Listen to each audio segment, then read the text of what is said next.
চুয়াডাঙ্গা সদর উপজেলার তিতুদহ ইউনিয়নে টিসিবির কার্ড ও বিজিএফের চাল বিতরণকে কেন্দ্র করে বিএনপির দুপক্ষের সংঘর্ষে রফিকুল ইসলাম রফিক নামে এক সাবেক নেতাকে কুপিয়ে হত্যা করেছে অপরপক্ষ।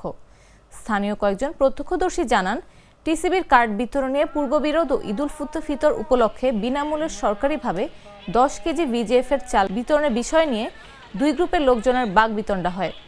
এতে ইউনিয়ন বিএনপির সভাপতি ও সাধারণ সম্পাদকের নির্দেশে তাদের লোকজন রফিককে মারধর করতে থাকেন। এক পর্যায়ে দুই গ্রুপের মধ্যে সংঘর্ষ বাধে ও ধাওয়া পাল্টা ধাওয়ার ঘটনা ঘটে। এর মধ্যেই সভাপতি ও সাধারণ সম্পাদকের লোকজন রফিকের শরীরের বিভিন্ন অংশে দেশীয় অস্ত্র দিয়ে কুপিয়ে রক্তাক্ত জখম করলে ঘটনাস্থলেই তার মৃত্যু হয়।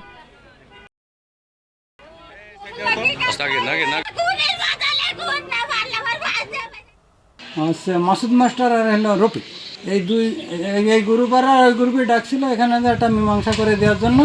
এটা ওই যে আপনার বিজেপি চাউলের কার্ড আসছে, ওই কার্ডের জন্য ডাকছিল।